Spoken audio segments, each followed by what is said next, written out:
Will DJI Neo survive? Nalaglag sa ilog. Tapos pinahanginan natin sa biyahe.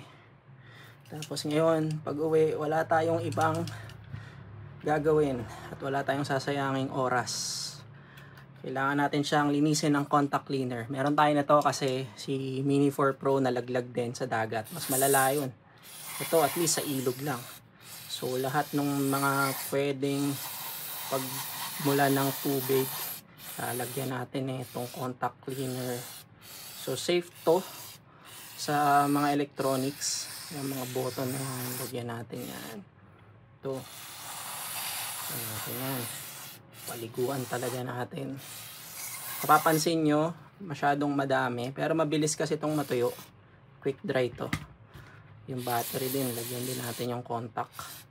Tapos ano pa bang pwedeng pasukin dito? Wala naman na. Yun lang ata yung contact. Yan. Tapos papahanginan natin to ulit at patutuyuin.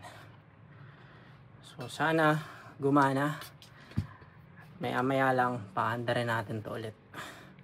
Kasi naniniwala ako na matibay ito si DJI Neo eh. Kaya gagana yan, gagana. Abangan nyo kung gagana sa susunod na video. Yun lang.